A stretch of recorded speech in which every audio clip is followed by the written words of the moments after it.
Megacanal Sonora presenta.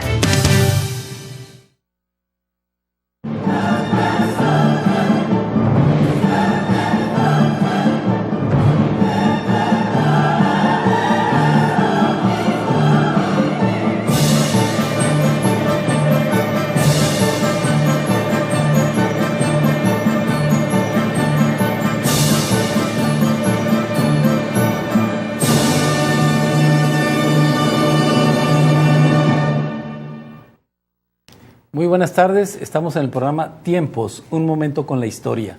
Mi nombre es Rangel Palafox y les agradezco mucho que estén con nosotros.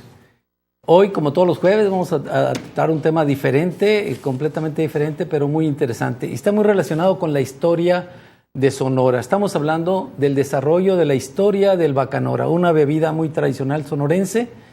Y para eso hemos invitado a nuestro amigo, el maestro Juan Carlos Holguín. Muchas gracias, Juan Carlos, por venir nuevamente con nosotros. Gracias a usted, Rangel, por esta tercera, creo, invitación. Sí, así es. Y va a haber más, y espero. Con el favor de Dios. Para esto decirles que Juan Carlos, primera vez que le decimos maestro, recién acaba de obtener la maestría en Ciencias Sociales en el Colegio de Sonora, en el Colson. Pero él es también cronista de la ciudad de Álamos, es historiador, ensayista, miembro de la Sociedad Sonorense de Historia y un experto en muchos temas. Hoy vamos a hablar concretamente del bacanora. Es una historia muy interesante. Yo creo que muchos sonorenses no conocemos el desarrollo de esta bebida tan regional y muy ad hoc a la época que estamos viviendo. Así que, Juan Carlos, ¿te parece bien si empezamos a hablar del bacanora en el siglo XIX? Sí, claro que sí. Bueno, primero que nada, bacanora se le empezó a conocer con ese nombre, a la bebida espirituosa. A partir del siglo pasado, a mediados del siglo pasado, se popularizó, digamos, la palabra.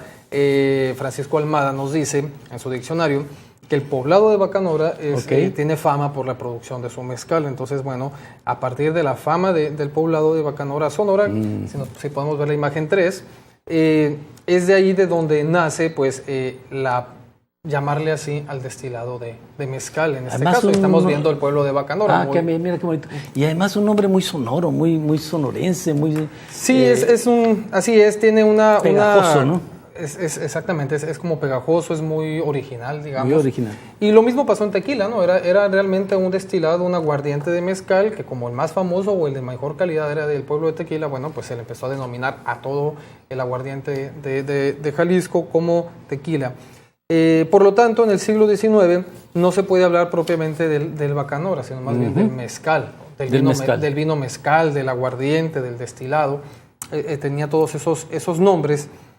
Y bueno, la principal producción se encontraba en los distritos de Zaguaripa, que es actualmente, que Bacanora pertenecía en ese entonces a ese distrito, en el distrito de Álamos, en el distrito de Arizpe. Ya desde los tiempos del gobierno del general Ignacio Pesqueira se hicieron algunas reformas a las leyes y se trató de cierta manera de beneficiar la producción del vino mezcal o del aguardiente. ¿Por qué? Porque bueno, los impuestos que se pagaban por alambique, por venta también, contribuían de manera sustanciosa al erario del Estado, ¿no? Estaba leyendo por ahí en uno de los apuntes que era la tercera fuente de ingresos después de la minería y después de otro ingreso que había ahí. Esta era tan importante que representaba la tercera parte de... Sí, era muy importante. De hecho, en el Porfiriato hay datos, hay fuentes, por ejemplo, de Cananea, de casas de cita incluso, que también pagaban sus impuestos, entonces era necesario tener la producción del aguardiente local para que los negocios fueran redituables. Entonces, bueno, es todo un tema muy interesante porque involucra mucho de la sociedad. También hablamos de esa doble moral, por así decirlo, que existía en el Porfiriato, ¿no? Y que después se va a ser combatida por los gobiernos revolucionarios y los posrevolucionarios también. Antes del Porfiriato, por ahí el 51, el gobernador José Aguilar, porque había impuesto a la producción y a la venta, ¿no? Y a la venta. Y para fomentar, quitó el impuesto a la producción para que hubiera más venta y eso a la vez trajo más producción. Exacto, se incrementaba la producción y bueno, la venta también se elevaba. Se multiplicaba. Se multiplicaba. Aparte también, al momento de quitar el impuesto a la producción, bueno, se abrían más alambiques, más destilerías, incluso bien conformadas, y también se elevaba un poco pues la contratación, ¿no? Aunque no era mucha la fuerza laboral, es decir, no se empleaban muchas personas, pero bueno, de todos modos tenía significancia, ¿no? Se sabe que por ejemplo, que el salario más alto se pagaba en Arizpe, ya estoy hablando de nuevo en el Porfiriato, que es donde hay más datos, sí. Y el salario más bajo se pagaba en Álamos, por ejemplo. Ah, sí, qué curioso. Sí, y Álamos que mitad. tenía en ese momento mayor desarrollo económico. Sí, nomás que, bueno, yo no estoy seguro, pero considero que esta diferencia en el salario se debía también a que estaban más tecnificados en Álamos. Por ejemplo, mientras en otros lugares se producía con la fuerza de sangre que le llamaban, es decir, con caballos, con bueyes. En Álamos se producía en varias destilerías con fuerza de vapor. Ahí tenemos una foto donde parecen unas pencas ahí en el... sí, en la fotografía 2, por ejemplo, es interesante. ¿Por qué es interesante esta fotografía? Bueno, porque ahí estamos viendo un paisaje agavero, no se aprecia tal vez muy bien, pero ahorita esos terrenos que vemos en Álamos son una colonia DIF, se llama. Al fondo se alcanza a ver las bardas de lo que era la fábrica de mezcal de La Colorada, y bueno, esos sembradíos son de la fábrica esa de mezcal, y es interesante porque nosotros tenemos la idea de que únicamente en Jalisco se ven estos paisajes agaveros, cuando antes en Sonora había estos paisajes existentes. O sea que La Colorada no se refiere al poblado, se refiere a la marca. Se refiere a la marca, era la huerta o la hacienda de La Colorada. En la foto 7 podemos ver, yo creo que algo de la Colorada. Un logotipo tenemos por ahí. Sí, en la 7 tenemos el logotipo de la marca de la fábrica, ahí la estamos viendo, tiene un agave al centro. Desconozco cuál era el tipo de agave, no sé si sería el Angustifolia jau, que es el que se utiliza para producir el bacanora, pero bueno, ahí tenemos la imagen. Entonces, sí. Es interesante ver porque, por ejemplo, García y Alba en su álbum Directorio de 1907 señala estos paisajes agaveros en Sonora, no específicamente para Álamos. Entonces, bueno, ¿de qué nos habla esto? De que verdaderamente la producción del aguardiente o del mezcal o de los destilados en Sonora fue una gran industria hace más de un siglo y que nos dice, bueno, que se pudiera de nueva cuenta retomar, ¿no? Volver a tener esa producción que se tuvo hace algunos años, y que la producción, ahora sí, del bacanora, ya con su denominación de origen y con sus especificaciones de producción, pues se pudiera tecnificar y elevar, ¿no? Y poder ser competitivo a nivel nacional y posteriormente a nivel internacional, que no quede como algo meramente una producción artesanal. Exacto. Fíjate qué curioso, el bacanora, la industria del bacanora pudo haber sido o puede llegar a ser tan importante como el tequila. Lo que sucede es que el tequila desde un principio tuvo un apoyo y a diferencia del bacanora, el tequila abarca en la producción, tiene una denominación de origen en varios estados. Es Jalisco, es Michoacán y no sé si una parte de Colima, algún Creo otro que estado. Sí, y Tamaulipas. Curiosamente, cientos de kilómetros, miles de kilómetros, ¿no? De distancia. En cambio, en Sonora se refiere únicamente al estado de Sonora y no todos los municipios. No todos, son 35 municipios, aproximadamente la mitad de los municipios del estado y los que están ubicados en la zona serrana, ¿no? Desde Álamos hasta, ¿qué? Hasta Cumpas, Arizpe, hasta pasando obviamente Ures, por Zaguaripa, Rayón, todo. Todo eso. Porque hay personas, por ejemplo los ecólogos, o bueno, la Semarnat y esos, que se oponen de cierta manera a la producción del bacanora, porque bueno, como todavía es de manera a escala artesanal, pues el agave que se utiliza es el agave silvestre. Entonces, como se corta antes de que eche, dicen en bacanora, el quiote, o el quiote le dicen en algunas partes, que es el que florece y da los hijos, y bueno, ya nacen las plantas, ellos le quitan el quiote y se le llama agave capón. Del agave capón, al momento de quitar el quiote, un año después es cuando está en su mejor momento para ya poderlo procesar, ¿no? Destilar. Si lo dejan así, bueno, va a terminar por morirse. Entonces, pero bueno, también se puede hacer sin que le salga el quiote. Pero bueno, entonces, ¿qué pasa? Que la planta pues está como bajando sus cantidades en la sierra. El problema es ese, ¿no? Que no se ha logrado, según me contaba un agrónomo hace unas semanas, no se ha logrado todavía como domesticar, es decir, tener grandes invernaderos donde se puede estar produciendo la planta sin estar afectando a las plantas silvestres que hay en la sierra sonorense, ¿no? Y que no se acabe en estado salvaje. Tengo entendido que en San Pedro de la Cueva, en la exposición que tuvieron, la degustación que tuvimos en la Sociedad Sonorense de Historia del Bacanora, nos mostraban algunas fotos, ya lo empiezan a, cuando menos en forma experimental, a cultivar. Sí, en Álamos también hay cultivos, en San Pedro de la Cueva, creo que en Aconchi también hay cultivos, si no estoy errado, pero exactamente no se produce todavía en grandes cantidades industriales, digamos. Pues yo creo que hay un filón ahí tremendo para hacer una producción de ese tipo, en una medida que dominen la técnica para poderla domesticar, por llamarle de alguna manera, y entonces la producción puede crecer enormemente. Enormemente, sí, claro, puede crecer. Y aparte, por ejemplo, el 2011, el INAPAF hizo un estudio en el que recomendaban, para el caso específico de Álamos, al sur del municipio, son ejidos, son rancherías, que son muy áridas, ¿no? Muy áridas, están entre el Mayo y el Fuerte, pero ya en la zona árida.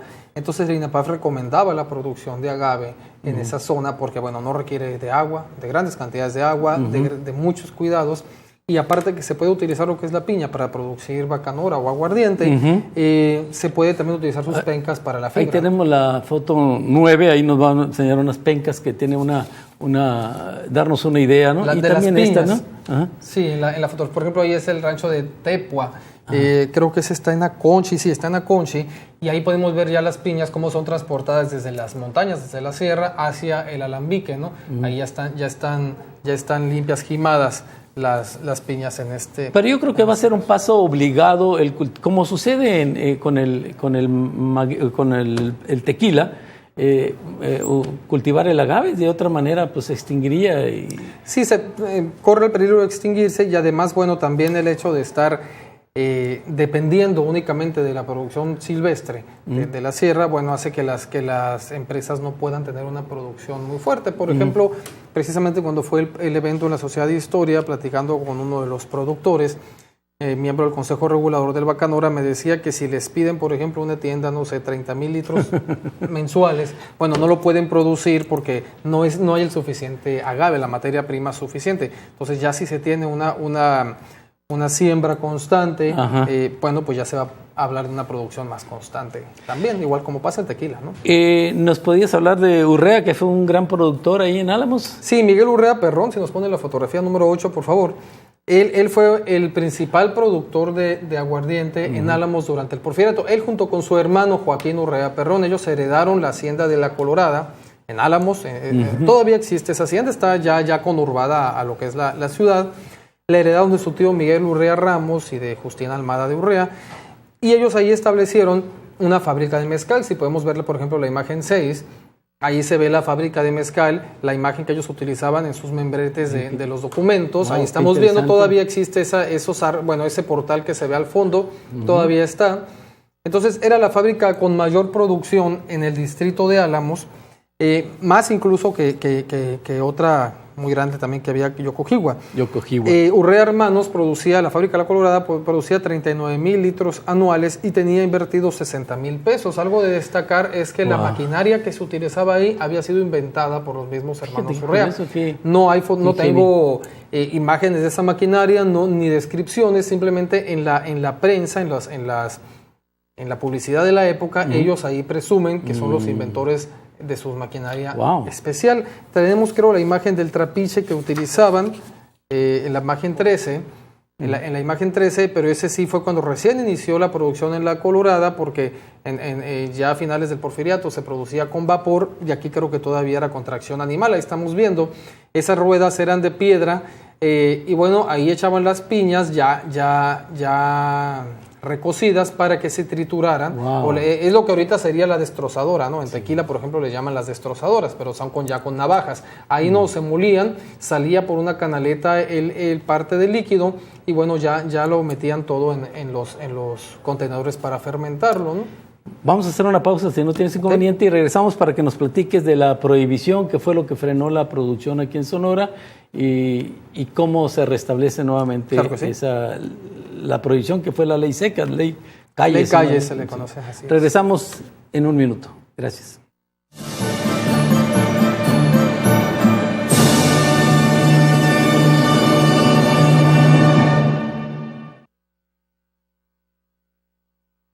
Para competir y ganar, pon tu marca con Lorena Burruel, el mall de la televisión. Desarrolla el arte de adquirir con los expertos. Consejos útiles y prácticos de los comercios y empresas en el estado. Lo mejor en productos y servicios están presentes en Pon tu Marca. Pon tu Marca con Lorenia Burruel. De lunes a viernes a la 1 y a las 7 de la tarde por Megacanal Sonora. La señal de tu ciudad. Megacanal, ahora la señal de tu ciudad. Es diversión, con emoción, es la verdad, con libertad, con el sabor regional.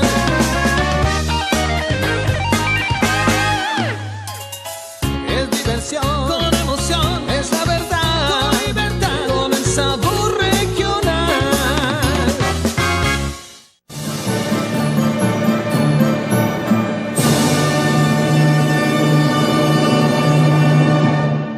Bien, regresamos al programa Tiempo. Estamos hablando de la historia del bacanora, una bebida tradicional de Sonora. Vamos a platicar ahora de la prohibición que hubo en la época de Calles, me parece. Así es. ¿Nos puedes hablar de esa prohibición, de esa ley seca?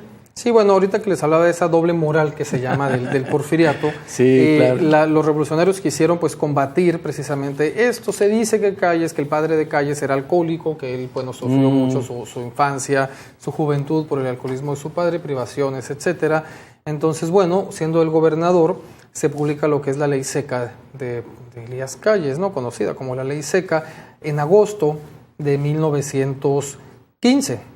El 8 de agosto de 1915, el primer artículo de dicha ley decía, queda absolutamente prohibido en el estado de Sonora la importación, venta y fabricación de bebidas embriagantes. El segundo dice, se consideran como bebidas embriagantes aquellas que contengan alcohol en cualquier cantidad. O sea, que prohibía la producción, la venta, la importación. Y la distribución, todo, Wow. en el estado de Sonora. Era una ley seca generalizada y bueno, hubo muy rígida, ¿no? Muy rígida dura. Y hubo varias quejas, llegaron varias quejas, les repito, de casas en Cananea, por ejemplo, donde las señoras, las dueñas de las casas se quejaban de que no podían, bueno, expender alcohol en este caso, los clientes. Y dicen ahí claramente ellas, y nosotros damos buenas contribuciones al municipio, dicen en las cartas. Entonces, bueno, dura esta ley poquito más de 4 años, porque el 20 de octubre de 1919, ya siendo gobernador Adolfo de la Huerta, se decreta la ley que había expedido Calles en agosto, perdón, se deroga la ley que había expedido Calles en agosto del 15, porque bueno, el Estado se vio privado de una fuerte contribución, que lo que era el alcohol, la venta, la distribución, la importación, etcétera. Entonces el Estado levanta esa veda, sin embargo no se levanta la del bacanora, no se levanta la de la producción, la del bacanora sigue vigente hasta 1993, en que ya siendo gobernador el licenciado Beltrones levanta la prohibición del bacanora. Sin embargo, algo curioso es que, por ejemplo, en Bachomojaqui, allá por Navojoa, por Guatabampo, hubo producción de aguardiente. En Álamos, que ahorita vamos a ver, estuvo una fábrica muy, muy importante, Yocojiwa, si podemos poner la imagen 5. Yocojiwa fue una fábrica de aguardiente, de vino mezcal muy importante. ¿Ese era de los Sugis o no? Era de don David Sugis, Yocojiwa. Y bueno, lo interesante de esto es que eso nos habla de que hubo ciertos preferencias a la producción, porque por ejemplo, mientras que se prohibía a los pequeños productores de la sierra tener sus alambiques, producir su bacanora, su lechuguilla, dependiendo del agave utilizado, aguardiente en general, iba la cordada, quemaba, destruía los alambiques, llegó a ahorcar a productores en la Sierra Sonorense. Vidal Salazar, un estudioso que ha hecho un trabajo interesante sobre el bacanora, documenta ahí que hubo ahorcados para la sierra, porque producían mezcal, la acordada, que era como la judicial hoy, ¿no? O los rurales, ¿no? O los rurales, exactamente. Sin embargo, bueno, los grandes productores, a los que tenían la capacidad económica, no se les prohibió, al contrario, la industria floreció. Por ejemplo, don David Sugis. Tenemos la foto de David Sugis. Sí, la imagen 4 y para también ver la 5, que es la etiqueta de Yocojiwa. David Sugis pidió incluso exención de impuestos para tener todavía más producción en los años. Ahí estamos viendo a don David Sugis, él era originario de Yugoslavia. pidió, bueno, exención de impuestos para poder aumentar su producción. El gobierno se lo autorizó. Y sí, elevó la producción mucho, a una producción de 200 litros diarios y empleaba a 20 personas. Yokojiwa en aquellos años, de hecho lo que se utilizaba para incendiar, para tener las calderas encendidas era chapopote, y con ese mismo chapopote se le daba electricidad a la población. Esta fábrica cierra sus puertas a principios de los años 80 porque, bueno, en los tiempos de Echeverría le expropian a los sujis gran cantidad de tierras en Yokojiwa. Y bueno, se rompe la cadena de producción, ¿no? También cabe aclarar que él no producía lo que es propiamente bacanora, porque no era agave angustifolia. Si podemos ver la imagen 5, por favor. No era agave angustifolia jau, sino que era agave tequilana, que es de la producción del tequila. Él compró los simientes o las plantas chiquitas, las plántulas en Mazatlán y en Jalisco, y bueno, empezó a sembrar también ahí en Yokojiwa. Entonces, bueno, él se podía amparar diciendo, no estoy produciendo bacanora, estoy produciendo un vino mezcal, que de hecho es como aparece en la etiqueta, ¿no? Sí, para darle la vueltecita. Para darle un poco la vuelta, así es. Entonces, bueno, finalmente se levanta la producción en tiempos de Beltrones, el 93. Antes que llegues a la producción de Beltrones, tengo entendido que ahí en la época del Porfirio o el 15 todavía, la producción en Sonora era de más de 800,000 litros en el año. Según Pedro N. Ulloa, en su libro del Estado de Sonora, aproximarse al primer centenario, en 1910, la producción total del Estado para ese año del 10 fue de 832,000 litros. Ahorita no llegamos en todos los distritos. No, ni remotamente. Simplemente el de Álamos, por ejemplo, producía 223,000 litros. Wow. El de Zaguaripa, 105,000. Álamos tenía el 25% de números redondos. Más o menos aproximadamente. 800,000 litros, 830,000 litros en un año de aguardiente. De aguardiente, sí. Álamos tenía. Había 56 fábricas en el 56 estado. fábricas. 56 fábricas. Ajá. Pero bueno, se levanta la provisión del bacanora con Beltrones y se inicia poco a poco. Por ejemplo, el 2000 se declara la denominación de origen, el año Aunque 2000. la obtuvieron que hasta mucho tiempo después, ¿no? El año 2000 se da la declaración, ya lo denominación de origen, sí, el 2000. Y el 2005 se publica en el Diario Oficial los lineamientos para la producción del bacanora. Ya fue en la época de Burs, ¿no? Ya fue en la época de Burs. Cuando se forma el Consejo. El Consejo Regulador del Bacanora. Por ejemplo, y ya se están haciendo esfuerzos, ¿no? Porque la producción se industrialice, se tecnifique. Por ejemplo, ahorita se tienen registradas ante la Secretaría de Hacienda 38 fábricas de bacanora y 18 marcas, es decir, cada fábrica tiene su marca, ¿no? Pero bueno, ya registradas también la marca, hay solamente 18, estaríamos hablando que están pues ahí como pendientes 20 de que se registren, de que registren la marca. No es con afán de hacer publicidad, pero bueno, el bacanora Don Beto, por ejemplo, de San Pedro de la Cueva, el bacanora de Tepúa en Aconchi, y pues son las dos más grandes, según el Consejo Regulador del Bacanora, las que producen mayor cantidad. Bonalitos, Cielo Rojo y Cantiles, por ejemplo, en Acurichico, este último exportan a Estados Unidos. Ya cantidades, no desconozco qué cantidades sean, pero ya exportan. Entonces, bueno, ya se está hablando ahí de una producción que poco a poco se va elevando, se va tecnificando. ¿Tienes idea de qué producción tendremos ahorita?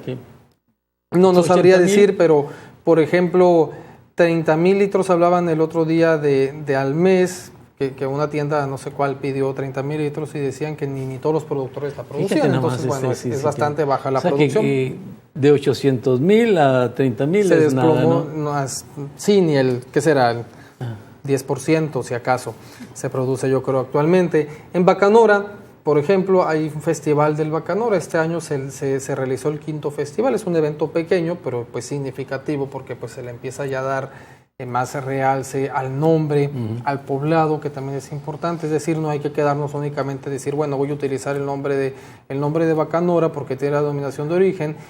Creo que también al pueblo le corresponde tener cierta ganancia, ¿no? Porque finalmente ellos... Está usando su nombre. Se está usando su nombre, así la es. marca, ¿no? El pueblo es un pueblo muy pequeño, pero muy bonito, y hubo un evento ahí bastante significativo. Tuve la oportunidad de participar. Se hicieron eventos 3 días, bailes, conferencias, incluso un concurso de jimado, para quien jimaba más rápido y mejor. Entonces, bueno, es bastante interesante. Todo eso ha ayudado a que fomentar más la producción y el consumo.